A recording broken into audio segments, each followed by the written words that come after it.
Good morning, my respected teachers, seniors, and my classmates. I am Sanjay Kumar. I am in MSc Chemistry first sem. My seminar topic is cyclohexanone reduction, cyclohexane carboxylic acid derivatives, esterification, and hydrolysis. आज मेरा subject है organic chemistry, जिसमें मेरा topic है cyclohexanone reduction and cyclohexane carboxylic acid derivatives, esterification and hydrolysis. जिसमें क्या क्या देखेंगे, इसका इंट्रोडक्शन देखेंगे, प्रिपरेशन देखेंगे, एंड फिर रिडक्शन, फिर साइक्लोहेक्सेन एंड कार्बोक्सिलिक एसिड को देखेंगे।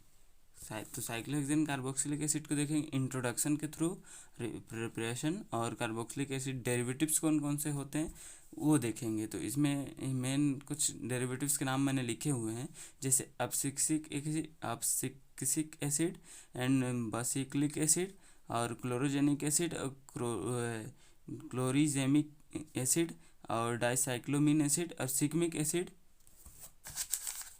Acid and ट्रांसजेमिक acid. इसके बाद फिर एस्टरिफिकेशन ऑफ कार्बोक्सिलिक एसिड और हाइड्रोलिसिस ऑफ कार्बोक्सिलिक एसिड, फिर रेफरेंसेस देखेंगे। तो फर्स्टली हम इंट्रोडक्शन ऑफ साइक्लोहेक्सेनॉन में देखेंगे कि साइक्लोहेक्सेनॉन एक ऑर्गेनिक कंपाउंड है। ऑर्गेनिक कंपाउंड बोले तो ऑर्गेनिक केमिस्ट्री में यूज होने वाला, जैसे कि जिसमें कार्बन प्रेजेंट होता है, जिसमें कार्बन साइक्लिक कार्बन की उपस्थिति होती है, ठीक है। तो यह मॉलिक्यूल 6 कार्बन साइक्लिक मॉलिक्यूल होता है, जिसमें 6 कार्बन प्रेजेंट होते हैं। इसका सूत्र जैसे स्ट्रक्चर हम देखेंगे,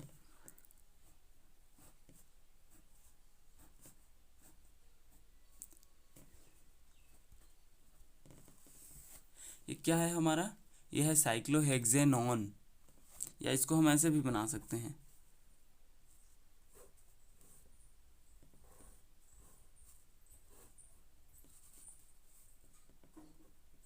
यह क्या है साइक्लोहेक्सेनॉन। तो नायलॉन 6 और नायलॉन 6 के प्रिकर्सर के प्रोडक्शन में साइक्लोहेक्सेनॉन का उपयोग किया जाता है, ठीक है। इसका फॉर्मूला ये होता है, 6 कार्बन जो उपस्थित होती है उसमें ऐसे ये होता है। मतलब साइक्लोहेक्सेन एक ऑर्गेनिक कंपाउंड है जिसमें 6 कार्बन मेंबर्ड होते हैं। 6 एक साइक्लिक मॉलिक्यूल है, साइक्लिक, ठीक है, जो एक कीटोन फंक्शनल ग्रुप भी रखता है। यहाँ पर जो ये प्रेजेंट है CO डबल बॉन्ड के साथ ऑक्सीजन, यहाँ कार्बोनिल ग्रुप या फिर कीटोनिल ग्रुप प्रेजेंट है कहना चाहिए। और इसका यूज देखेंगे तो इसका यूज क्या किस में होता है, नायलॉन 6 और नायलॉन 6 के प्रिकर्सर के प्रोडक्शन में साइक्लोहेक्सेन का यूज किया जाता है, ठीक है। इसके IUPAC नेम इसका क्या है, साइक्लोहेक्सेनॉन ही है। और इसका अदर नेम देखेंगे तो ऑक्सोसाइक्लोहेक्सेन और पिमेलिक कीटोन, कीटोहेक्सामेथिलीन, साइक्लोहेक्साइल कीटोन आदि बहुत सारे ऐसे नाम हैं अदर, इसको हम जान सकते हैं। इसके बाद हम देखेंगे प्रिपरेशन ऑफ साइक्लोहेक्सेनॉन।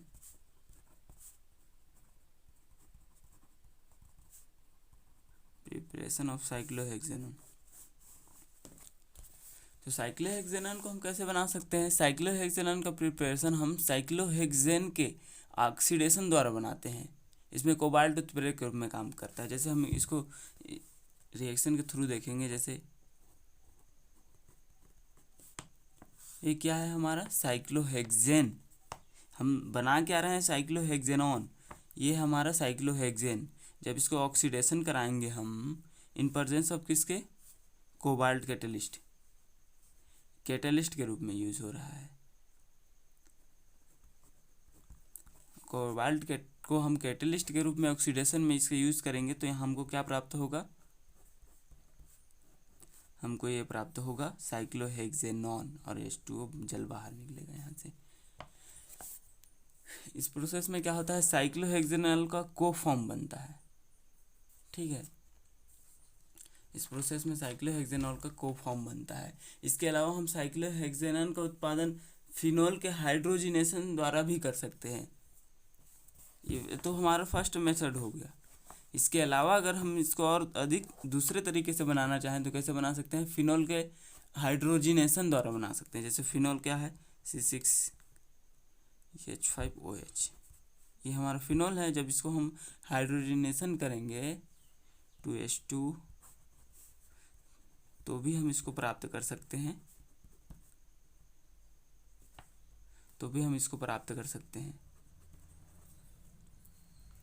मतलब फिनोल के हाइड्रोजनेशन द्वारा प्राप्त कर सकते हैं। ये फिनोल।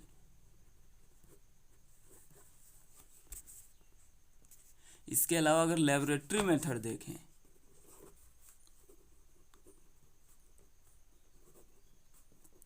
लेबोरेटरी मेथड अगर देखा जाए कि हमको इसको लैब में कैसे बनाते हैं, तो लैब में बनाने का तरीका है साइक्लोहेक्सेन का प्रिपरेशन हम लैब में कैसे कर सकते हैं, साइक्लोहेक्सेनॉल का ऑक्सीडेशन क्रोमियम ट्राइऑक्साइड द्वारा करके किया जा सकता है। साइक्लोहेक्सेनॉल का जब साइक्लोहेक्सेनॉल को हम कैसे करेंगे, साइक्लोहेक्सेनॉल को हम जब क्रोमियम ट्राइऑक्साइड की उपस्थिति में जब ऑक्सीडेशन करेंगे तब क्या प्राप्त होगा, हमको साइक्लोहेक्सेनॉन प्राप्त होगा। ये हमारा लेबोरेटरी मेथड। इसके बाद हम आते हैं रिडक्शन ऑफ साइक्लोहेक्सेनॉल।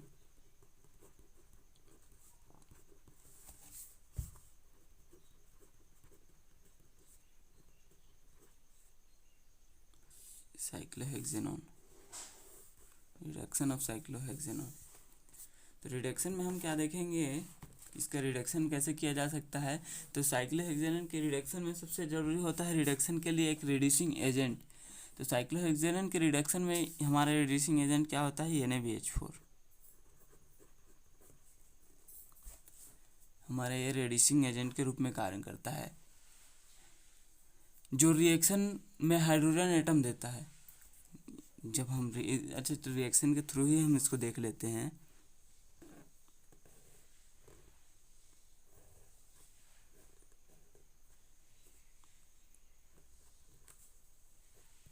ये हमारा क्या है, साइक्लोहेक्सेनॉन। जब इसका रिडक्शन हम इसके थ्रू करेंगे NaBH4 की उपस्थिति में,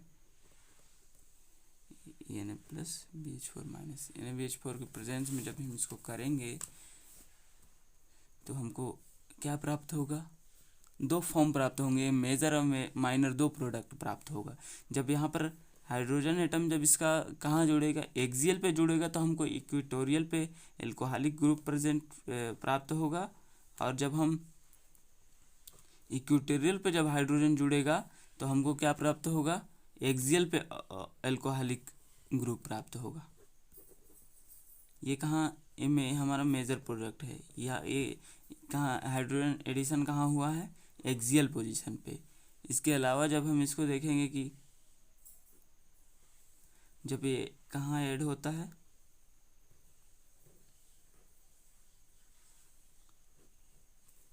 जब ये यहाँ इक्वेटोरियल पे हाइड्रोजन ऐड होता है, इक्वेटोरियल पोजीशन पे, तो हमको OH ग्रुप कहाँ प्राप्त होता है, ये इस पे एक्सियल पोजीशन पे हमको OH समूह प्राप्त होता है, एल्कोहलिक ग्रुप प्राप्त होता है। ये हमारा माइनर प्रोडक्ट बनता है।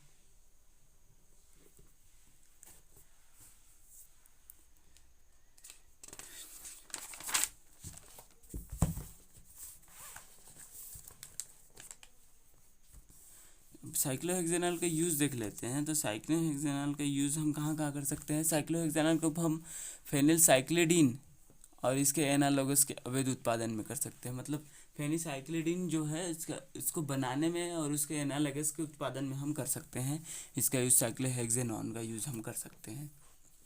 इसके बाद देखेंगे साइक्लोहेक्सेन कार्बोक्सिलिक एसिड,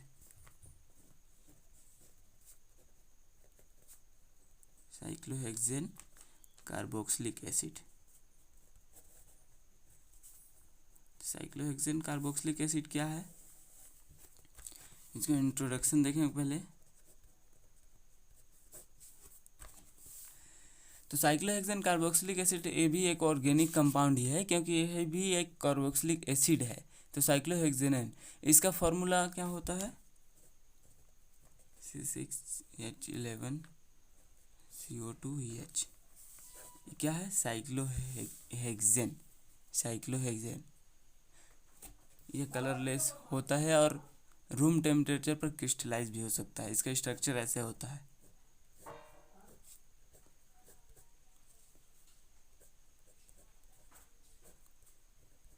ये क्या है, साइक्लोहेक्सेन। साइक्लोहेक्सेन है। हेक्साहाइड्रोबेंजोइक एसिड भी हम इसको बोल सकते हैं।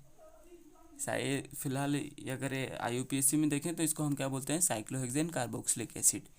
यह कलरलेस होता है, रूम टेम्परेचर पर क्रिस्टलाइज हो जाता है, आसानी से रूम टेम्परेचर पर क्रिस्टलाइज हो जाता है।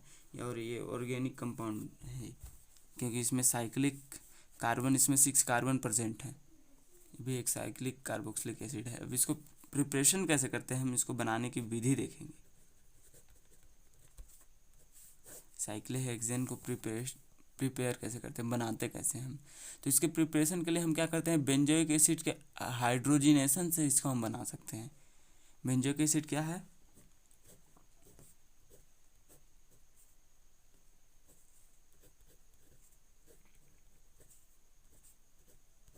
ये क्या है हमारा, बेंजोइक एसिड।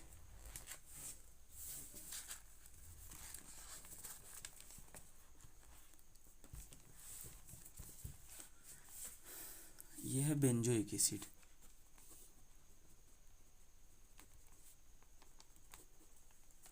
तो बेंजोइक एसिड के हाइड्रोजिनेशन, तो हाइड्रोजिनेशन की प्रक्रिया क्या है, हाइड्रोजन का इसमें ऐड होना,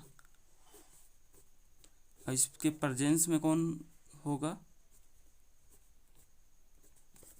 हाइड्रोजिनेशन की प्रक्रिया है, ये है हमारा बेंजोइक एसिड। अब इसको हम जब हाइड्रोजिनेशन कराएंगे,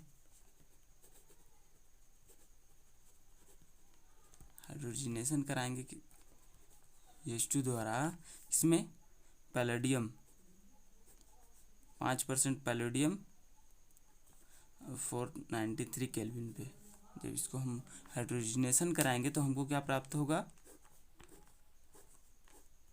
हमको प्राप्त होगा ये साइक्लोहेक्सेन कार्बोक्सिलिक एसिड। क्या है, साइक्लोहेक्सेन कार्बोक्सिलिक एसिड।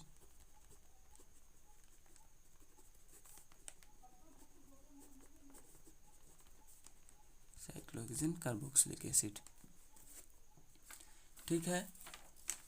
तो इसके अब हम नेक्स्ट में क्या देखेंगे, इसका डेरिवेटिव्स देखेंगे, कार्बोक्सिलिक एसिड के डेरिवेटिव्स कौन कौन से हैं।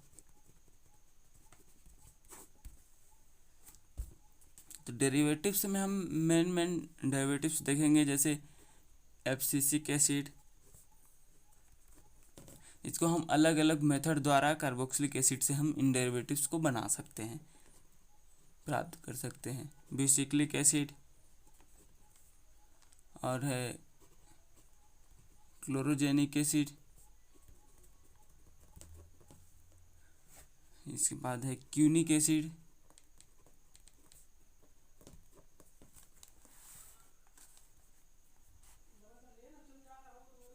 क्यूनिक एसिड और सिकिमिक एसिड, फिर है ट्रांजेमिक एसिड।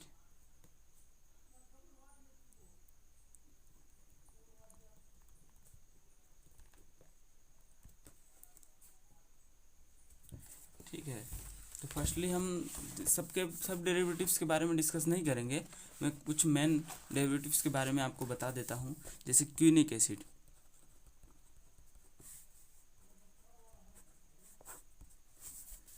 क्यूनिक एसिड के बारे में बताता हूँ। तो क्यूनिक एसिड एक साइक्लिटोल है, साइक्लिक पायरोल, साइक्लिटोल या फिर साइक्लिक पायरोल कह सकते हैं। ये साइक्लोहेक्सेन कार्बोक्सिलिक एसिड है, यानी मतलब कार्बोक्सिलिक एसिड से ही प्राप्त हुआ है और साइक्लिक मेंबर है ये भी। इसका स्ट्रक्चर जैसे देखेंगे तो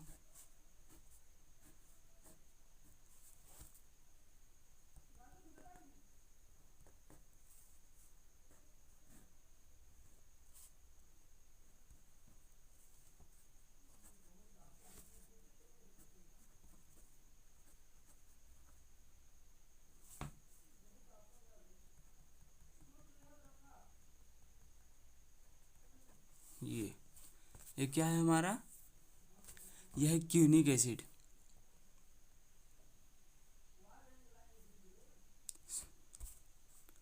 सॉरी, ये क्यूनिक एसिड नहीं है, क्यूनिक एसिड है।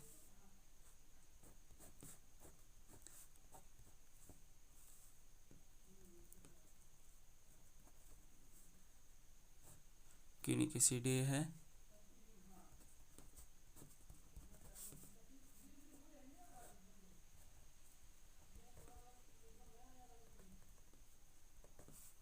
क्या है, क्यूनिक एसिड का स्ट्रक्चर है, यह है क्यूनिक एसिड। ठीक है, तो क्यूनिक एसिड एक साइक्लिटोल है, मतलब इसमें साइकिल ही होता है, मतलब 6 मेंबर्ड, इसमें भी 6 कार्बन होते हैं। ठीक है, इसमें भी 6 मेंबर्ड होता है, ये भी साइक्लिटोल, ये साइक्लिक पायरोल है, एक साइक्लोहेक्सेन कार्बोक्सिलिक एसिड है।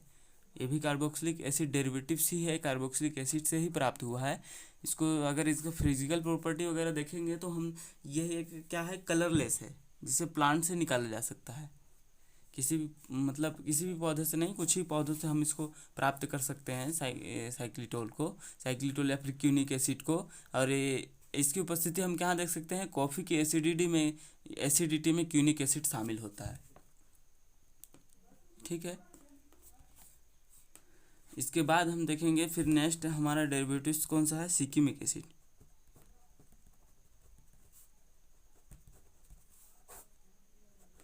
सिकिमिक एसिड देखेंगे, सिकिमिक एसिड को देखेंगे तो इसका स्ट्रक्चर क्या होता है,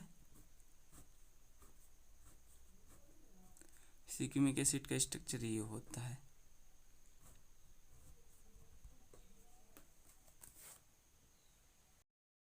तो सिकिमिक एसिड का स्ट्रक्चर क्या है, ये है, सिकिमिक एसिड का स्ट्रक्चर ऐसे बनता है।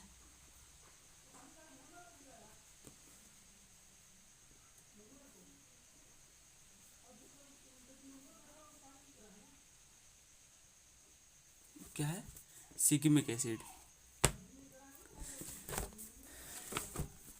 ये डेरिवेटिव्स है ये भी डेरिवेटिव्स ही है कार्बोक्सिलिक एसिड का। इसको हम सामान्यतः किसके रूप में देखते हैं, एनायनिक फॉर्म में देखते हैं, सिकिमेट के रूप में। सिकिमिक एसिड है तो ये भी कार्बोक्सिलिक एसिड का ही डेरिवेटिव्स है, तो इसको हम किस रूप में प्राप्त करते हैं, एनायनिक फॉर्म में सिकिमेट के रूप में प्राप्त करते हैं। एक साइक्लोहेक्सेन है और साइक्लिटोल है, ये भी एक साइक्लोहेक्सेन कार्बोक्सिलिक एसिड डेरिवेटिव्स ही है। इसका फॉर्मूला देखेंगे तो C7H10 और O5, इसमें भी कार्बन मात्रा प्रेजेंट होती है कार्बन की। यह इंटरनेशनल एजेंसी फॉर रिसर्च और कैंसर के ग्रुप 3 कार्जिनोनेंस की सूची में दिखाई देता है, मतलब कैंसर के रिसर्च में हम इसका यूज कर सकते हैं, यूज किया जा सकता है। फिर नेक्स्ट हमारा डेरिवेटिव है ट्रांसैमिक एसिड।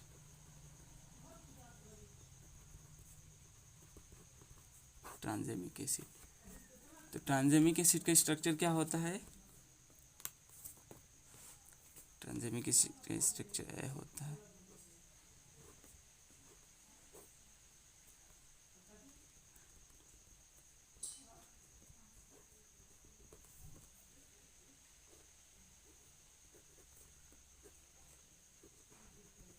यह है ट्रांसैमिक एसिड। ट्रांसैमिक एसिड है, यह एक दवा के रूप में काम आता है। इसका उपयोग हम कैसे करते हैं, प्रसव के उपरांत जब मासिक धर्म में अत्यधिक रक्तस्राव को रोकने के लिए हम इसका यूज करते हैं, मतलब एक दवा ही है, मेडिसिन के रूप में ही हम इसको, मेडिकल फील्ड में ही इसको हम यूज में लाया जाता है, ट्रांसैमिक एसिड। इसके बाद हम देखेंगे esterification of carboxylic acid. Next point है esterification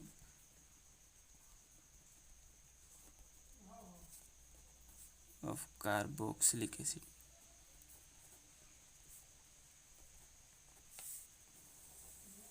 esterification of carboxylic acid, तो कार्बोक्सिलिक एसिड के जब एस्टरिफिकेशन में हमको, एस्टरिफिकेशन को सामान्य तरीके से हम जानते हैं कि एस्टर का बनना ही एस्टरिफिकेशन ही कहलाता है।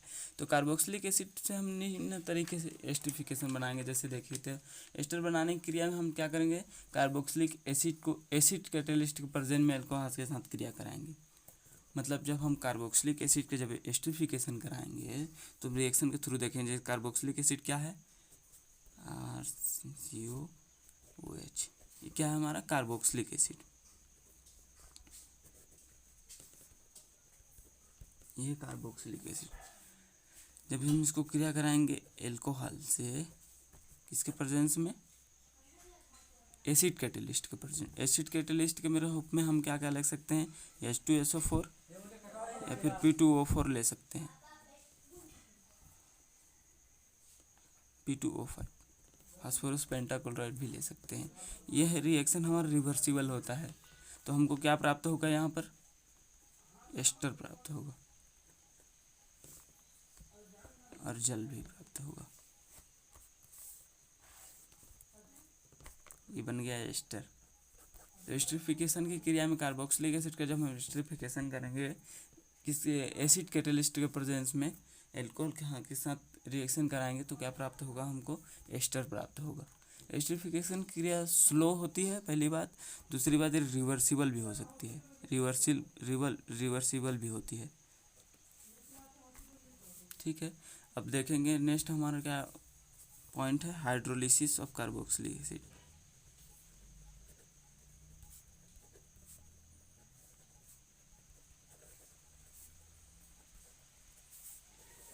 Hydrolysis of carboxylic acid.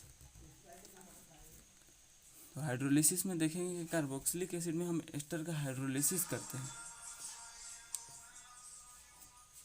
Carboxylic acid में हम क्या देखते हैं, एस्टर का हाइड्रोलिसिस करते हैं। जब एस्टर को हम जब लेंगे यहाँ पर,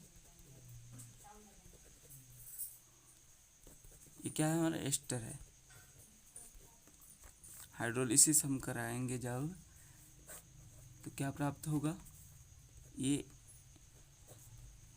पहले हम किस कंडीशन में कराते हैं हाइड्रोलिसिस, तो हम दो कंडीशन में होता है, एक बेसिक प्रेजेंस में होता है और क्षारीय प्रेजेंस में होता है। मतलब एसिडिक प्रेजेंस में होता है और बेसिक प्रेजेंस में। तो पहले एसिडिक मीडियम में हम देखेंगे, एसिडिक मीडियम में जब हम इसका पहले हाइड्रोलिसिस जब कराएंगे एस्टर का, तो क्या प्राप्त होगा, हमको कार्बोक्सिलिक एसिड प्राप्त होगा और एल्कोहल बाहर निकलेगा। ये क्या है, कार्बोक्सिलिक एसिड।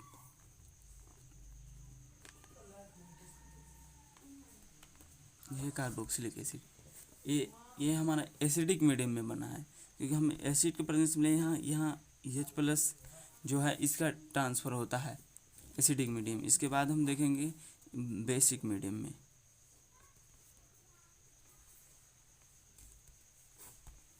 बेसिक मीडियम में देखेंगे तो बेसिक मीडियम में जब हम एस्टर लेते हैं हाइड्रोलिसिस के लिए,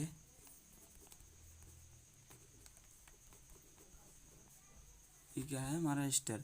तो इसमें जो वाटर का जो मॉलिक्यूल है OH फॉर्म, ये हमारा न्यूक्लियोफाइल की तरह रिएक्ट करता है।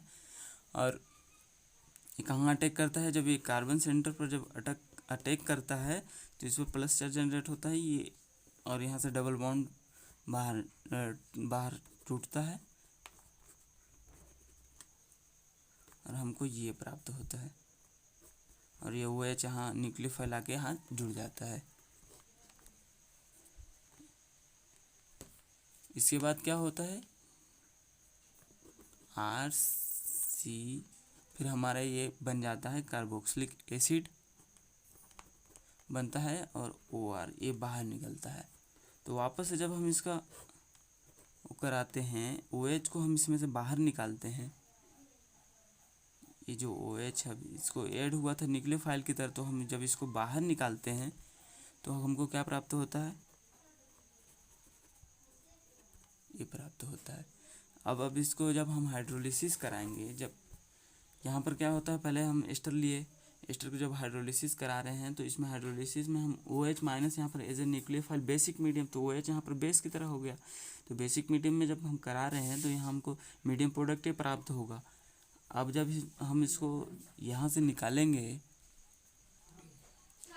जब हमको यहाँ से ये लिविंग ग्रुप है, यहाँ पर दो एल्किल ग्रुप एक साथ रहेंगे तो दिक्कत हो जाएगी। तो ऐसे में यहाँ से लिविंग ग्रुप यहाँ से OR बाहर निकलेगा, तो इस पर क्या हो जाएगा, वो यहाँ बाहर निकलेगा तो ये बाहर निकल जाएगा यहाँ से। इसके बाद OR अलग हो जाएगा। इसके बाद जब हम इसको वापस से OH- को यहाँ से निकालेंगे, जो यहाँ पर ऐड हुआ था न्यूक्लियोफाइल की तरह, तो हमारा ये प्राप्त होगा। अब जब इसको हमें हाइड्रोनियम आयन के साथ हाइड्रोलिसिस करेंगे तो हमको क्या प्राप्त होगा, ये हमको प्राप्त होगा कार्बोक्सिलिक एसिड।